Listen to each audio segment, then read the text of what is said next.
With GTA 6 being leaked more than a year ago, we were able to see what kind of shape and path Rockstar is intending with the next Grand Theft Auto title, GTA 6. Some surely hate it, some surely loved it.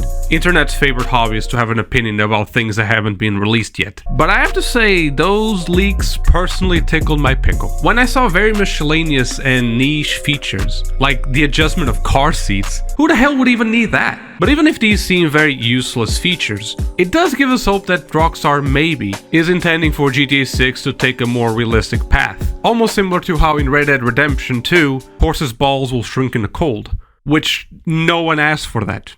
Literally no one. But it is still something that you have to dedicate some effort to. Even if it does make you wonder the sanity of Rockstar employees. Which at the time, it was a fair question, given the circumstances. But how much realism do we need? And how much realism can a GTA game realistically have without making it stop being a GTA game? Damn, that shit sounded smart. Quote that on a book. In September 18th, 2022, some very bored teenager with a fire stick and a keyboard decided to infiltrate Rockstar's inner channels by posing as a Rockstar employee himself, in attempts to get confidential footage from the company, instead of getting laid as most teenagers his age should be doing anyway. But I guess we can't complain, because it was the first sign of life that GTA 6 was actually a material thing. Even though the successor to a GTA title will always seem obvious, there's always a certain amount of factors that can deter a game from ever coming to release. So it was nice to see that Rockstar wasn't really just focusing in finding another way to fuck over the GTA Online community by creating, I don't know, a portable nuke launcher that would let the players destroy the whole server or some shit, I don't know. In these leaks, some people focus on the graphics, some people focused on the textures, some people focused on Lucia's ass. Yeah, boy. Which is a very natural thing to happen in game development. I mean the graphics and the textures, not Lucia's ass. The very first build of GTA 5 had GTA 4 textures and graphics, so that's not really a problem, but a lot of people saw it as a problem. But many also realized there was a fair share of realistic features and mechanics in these leaks. Some of these were highly customized interiors, and it wasn't just the car seats. The position of the steering wheel, control of windows and doors, but also the positioning of pedals and their respective animations that respond to actual player actions, such as throttle input and braking. Even clutches for manual cars were spotted, which I never expected to see in a game set in the United States. Now, I doubt that they will actually include a clutch control mechanic for the player, but it will most likely mean that the character will use the clutch every time you shift gears, even if automatically. The fuel system seems to be a thing, as this will push players to manage the fuel consumption rate. Lockpicking minigames, which even though it's not realistic per se, it will serve as an additional challenge to something that in real life at least requires some sort of effort. So actually committing Grand Theft Auto will be a challenge of itself. Dynamic weather and seasons, even though it is kind of a shame they put it in GTA 6, since Vice City is set in Florida. I mean, the possibility of snow is going to be at least as rare as spotting a sane person in Florida. Sorry, Charlie. Maybe this fictional Florida can get cold enough for it. After all, Los Santos, which is Los Angeles in real life, shouldn't get snow either, and you know, we got it, even if it's just for Christmas. Who knows? A revamped vehicle damage engine, which has always been a complaint of GTA 5 players, myself included, as cars in this game have no crumple zones. Opposed to what you saw in GTA 4, for example. You could turn a car into a fucked up cake. Holy look at all this damage! And perhaps the most exciting, a realistic loadout system, which will follow the same type that you see in Red Dead Redemption 2, where your characters will realistically carry a limited amount of firearms. And this will most likely mean that you'll also have places to stash it, as you had the horse in Red Dead Redemption 2 or the weapon locker as well. So bye bye to pulling rocket launchers out of your ass.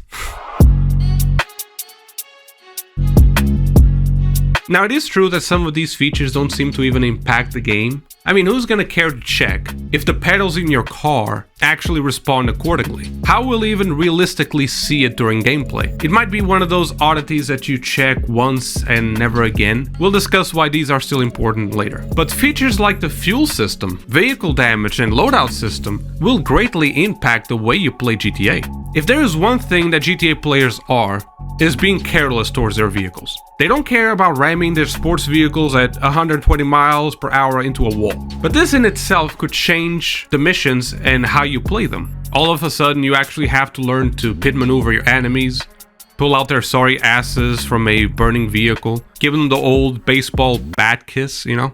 I don't know about you, but that sure seems cinematic in my head. While at the same time, you would also have to take care of your own vehicle. Not push it too hard and actually learn how to drive. And knowing how to drive is something that many GTA players, at least GTA Online players, fall flat on their fucking faces. And this would also change the way players even just transverse the map, as they would have to plan some sort of like pit stops along the route to fuel up their cars. Which to me is very exciting, considering that maybe, you know, planning a plane trip would actually be more beneficial in long distance trips. So some thought in the way that you travel would have to be put into place. But hold on, now you have dynamic seasons and weather. Even though we might not get snow in GTA 6, you'll still get tropical rains, hurricanes, tornadoes, anything that involves wind in the slightest of chances. I mean, it's Florida. The most wonderful time of the year.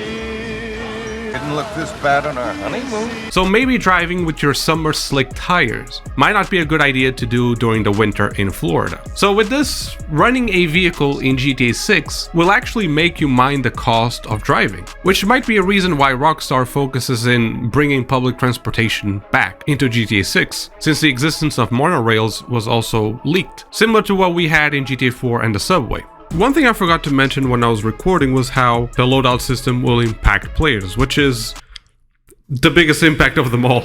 I'm shit at scripting, okay? With this new system, it will still be possible for you to carry an RPG. And sure, you'll be great at taking out cars. But if your mission is to take down a sleazy gangster inside of a nightclub, I would say an RPG is a bit of an overkill, just a little bit. Maybe a small compact pistol will do fine. And I think that's a positive, considering how pistols for GTA Online players are like those socks that your grandma gives you around Christmas. They're unwanted. There's not a need to even use 90% of your inventory when the game allows you to carry a whole armory on your person with nearly infinite ammo. I would say a little bit of a challenge here would be nice.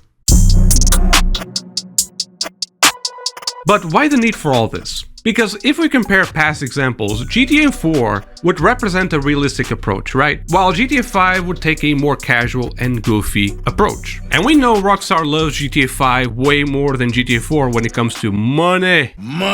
So for inspiration, it would seem obvious that they would focus in bringing a casual experience like in GTA 5. But don't forget there's a Rockstar title, far more realistic, that even though it didn't perform at the same level of $8 billion of revenue for GTA 5, it generated around $1.38 billion to this day. Of course, I'm talking about Red Dead Redemption 2. And even though Rockstar seems to have fallen asleep regarding Red Dead Online, they don't fall asleep when it comes to the number of sales for Red Dead Redemption 2. The fan base that still plays an abandoned version of the game regardless can be a fan base that gets converted into GTA 6 sales, if they bring some sort of realism to it to attract these fans that do like realism.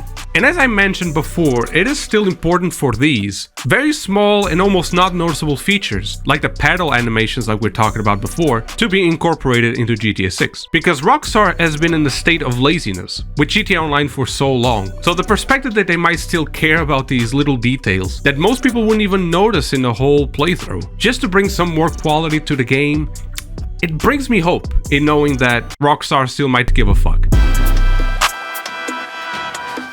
Now, there is a fair share of the fan base that is concerned about the excessive amount of realism that could possibly go into GTA 6. Now, personally, the more realism, the better. I'm a sucker for simulators and anything that makes me have a system of coherent fun. And I couldn't sound more like a nerd even if I tried, I know. But I also know I'm not the only one who's going to be playing this game. So when it comes to the decision of wanting a realistic GTA title or not, I say, why not both?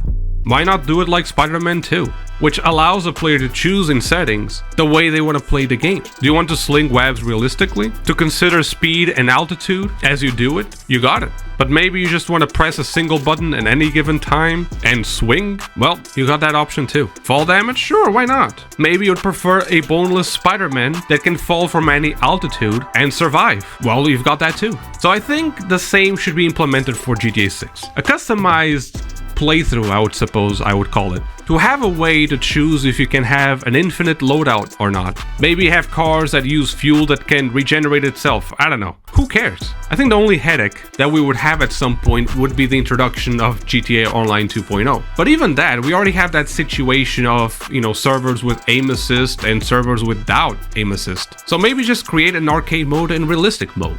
I just think that Rockstar should go all out on realism and show us why they were, in the past at least, regarded as the best video game company of all time. What I'm essentially asking is that they revive my faith in them and blur that line between gameplay and real life, and then let the players choose.